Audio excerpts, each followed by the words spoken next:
5 లక్షల రూపాయల బీమా వర్తింపజేసిండు కేసీఆర్. దాంతో పేద రైతులు ఎస్సీలు, ఎస్టీలు, బీసీలు, వెనకడ తాతలది తండ్రులది 10 గుంటలు ఉంటే మనిషికి 2 గుంటలు చేసుకున్నారు. మనిషికి 2 గుంటలు ఎందుకు చేసుకున్నారు? 2 గుంటలు ఉన్నా నాకు రైతు బీమా వస్తుంది, భరోసా ఉంటుంది అనుకున్నారు. ఇప్పుడు రేవంత్ రెడ్డి ఏమంటుండు? నీ గుంటున్నా 2 గుంటలున్నా వ్యవసాయ కూలీలకు ఇచ్చే స్కీమ్ నీకు వర్తించది అంటుండు. ఇదెక్కడ న్యాయము? బీఆర్ఎస్ పార్టీ తరఫున మేము ఏం కోరుతున్నామంటే 1 ఎకరం వరకు ఉన్న భూమి ఉన్న రైతులను కూడా వ్యవసాయ కూలీలుగా గుర్తించాలి. వారికి వ్యవసాయ కూలీలకు ఇచ్చే సంవత్సరానికి ఇచ్చే 12,000 రూపాయలు అందించాలని డిమాండ్ చేస్తున్నాం. ఇందుకు మీకు ఇంకా బాగా అర్థం కావాలంటే ఎవరికైనా 1 గుంట భూమి ఉంది అనుకోండి, ఎంత వస్తుంది వాళ్ళకు? 200 రూపాయల 250 రూపాయలు వస్తుంది. గుంట భూమి ఉంటే రైతు భరోసా కింద మనకి 250 500 వస్తుంది. మరి ఆ గుంట లేకపోతే 12,000 వస్తాయి కదా.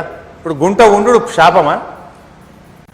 10 గుంటల భూమి ఉందనుకో, 5 గుంటలు ఉందనుకో, 5 గుంటలు ఉంటే ఎంత వస్తుంది? 1,500 రూపాయలు వస్తుంది. ఏడాదికి 1,500 వస్తుంది. ఇప్పుడు 5 గుంటలు ఉండుంటే శాపం అవుతుంది. ఏమి లేనివానికి ఇప్పుడు 12,000 వస్తుంది. నీకు 5 గుంటలు ఉంది కనుక నీకు వ్యవసాయ కూలీలకు అందించే పథకం వర్తించది అంటుండ్రు రేవంత్ రెడ్డి. 5 గుంటలుంటే 1,500 వస్తుంది. అదే ఏ భూమి లేకపోతే 12,000 వస్తుంది. అంటే ఇప్పుడు 5 గుంటలు ఉన్నందుకు ఆయన ఎంత నష్టపోతున్నట్టు? 12,000 మైనస్ 1,500 తీసేస్తే 10,500 రూపాయలు 5 గుంటలు ఉన్నందుకు ఆ రైతు నష్టపోతున్నాడు. అట్లే 10 గుంటల భూమి ఉందనుకో, రైతు భరోసా 3,000 వస్తుంది. మరి ఏ భూమి లేకపోతే 12,000 వస్తుండే. అంటే ఇప్పుడు ఆయనకు 10 గుంటల భూమి ఉన్నందుకు 9,000 రూపాయలు తుట్టి అవుతున్నది. ఎవరికైనా అద్దెకరం భూమి ఉన్నదనుకో, అద్దెకరం ఉంటే నీకు 6,000 రైతు భరోసా వస్తుంది. ఏమి లేకపోతే 12,000 వస్తుంది. అంటే నీకు అద్దెకరం భూమి ఉన్నందుకు వ్యవసాయ కూలీల కింద నువ్వు 6,000 రూపాయలు నష్టపోతున్నావు. 30 గుంటలు ఉంటే 3,000 నష్టపోతాడు. ఈ రకంగా ఎవరన్నా ఎకరం లోపు భూమి ఉన్న వాళ్ళు ఇవాళ వ్యవసాయ కూలీలుగా ఉపాధి హామీకి పోయి మట్టి పని చేసి కూడా వ్యవసాయ కూలీలకు అందించే పథకం వాళ్ళకు వర్తించకుండా పోతా ఉన్నది. 30 గుంటలుంటే 3,000 తుట్టి, 20 గుంటలుంటే 6,000 తుట్టి, 10 గుంటలుంటే 9,000 తుట్టి, 5 గుంటలుంటే 10,500 రూపాయలు వాళ్ళు నష్టపోతున్నారు. ఇది కనీస సోయి ఉండాలన్నా వద్దా? ఈ పథకం రచించేటప్పుడు, క్యాబినెట్లో మాట్లాడేటప్పుడు, అధికారులు ప్రతిపాదన రూపొందించేటప్పుడు కనీస సోయి ఉండాలన్నా వద్దా? వీడికి 5 గుంటలు ఉన్నందుకు 12,000 నష్టపోతాడా? 5 గుంటలుంటే కూడా వ్యవసాయ భూమి ఉన్నట్టేనా? 5 గుంటల్లో పంట పండుతుంది, ఆయన బతుకుతాడా? 5 గుంటలుండి మట్టి పనికి పోయినా, ఉపాధి హామీ పనికి పోయినా నువ్వు వ్యవసాయ కూలీ కాదు, నీకు ఈ పథకం వర్తించదనేది ఎవడన్నా బుద్ధున్నోడు చేసే పని అని నేను అడుగుతా ఉన్నా. మెడ మీద తలకాయ ఉన్నోడు చేసే పని అని నేను అడుగుతా ఉన్నా. అరే కూలీని కూలీగా గుర్తించే సోయి కూడా ఈ ప్రభుత్వానికి లేదా అని నేను అడుగుతా ఉన్నా. ఆయనకు నిజంగా కలిగిన వాడైతే, భూమి ఉన్నవాడైతే, పంట పండిన వాడైతే ఉపాధి హామీలో మట్టి పనికి ఎందుకు పోతాడనే సోయి ప్రభుత్వానికి ఉండాలన్నా వద్దా అని నేను అడుగుతా ఉన్నా. ఇది ఏం పథకం అంటే కోతలు పెట్టడానికే ఆలోచిస్తారు తప్ప పేదల కడుపు నింపడం ఆలోచించరా అని నేను అడుగుతా ఉన్నా. ఈ రాష్ట్రంలో 1 కోటి మంది కూలీలు ఉన్నారు, 1 కోటి మంది ఉపాధి హామీలో పనిచేస్తున్నారు. ఆ 1 కోటి మందికి కూడా వ్యవసాయ కూలీల కింద ఇచ్చే 12,000 రూపాయలు వర్తింపజేయాలని బీఆర్ఎస్ పార్టీ ఈరోజు డిమాండ్ చేస్తూ ఉంది. మట్టి పనికి పోయే వాళ్ళందరూ కూలీలే, వారందరికీ కూడా వ్యవసాయ కూలీలకు ఇచ్చే 12,000 పథకం వర్తింపజేయాలి, అందులో కోతలు పెట్టొద్దు అని ఈ ప్రభుత్వాన్ని మేము కోరుతా ఉన్నాం. ఇక రుణమాఫీ అయిపోయిందంటుండు. అయినా అదే 20,000 కోట్లు ఇచ్చేసినామంటుండు. చెప్పిందేమో 31, అంతకుముందు 40 చెప్పారు, 31 అన్నారు.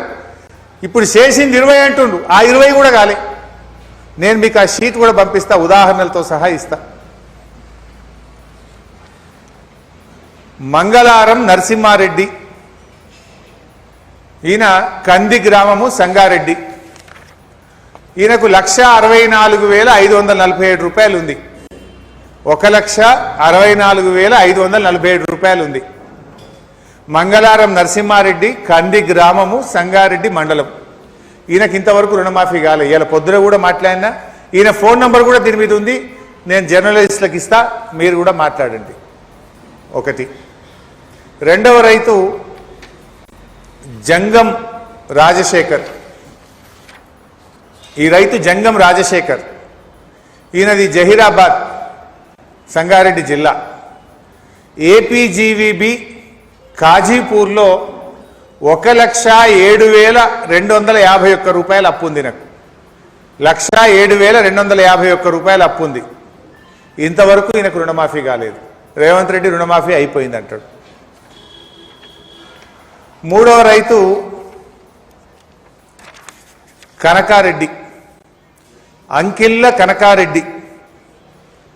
తండ్రి పేరు మల్లారెడ్డి, సిరిసినగండ్ల గ్రామం, కొండపాక మండలం, సిద్దిపేట జిల్లా. ఎస్బీఐ ఏడీబీ సిద్దిపేటలో 1,11,703 రూపాయలు అప్పు తీసుకున్నాడు. 1,11,703 రూపాయలు కనకారెడ్డి, తండ్రి మల్లారెడ్డి ఎస్బీఐ ఏడీబీలో అప్పు తీసుకున్నాడు. ఇంతవరకు ఈయనకు రుణమాఫీ కాలేదు.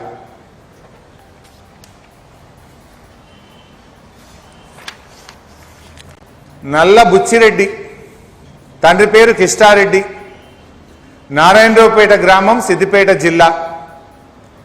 యూబీఐ నారాయణరావుపేటలో 1,11,749 రూపాయలు అప్పు తీసుకున్నాడు. నల్ల బుచ్చిరెడ్డికి ఈ 1,11,749 రుణమాఫీ ఇంతవరకు కాలేదు.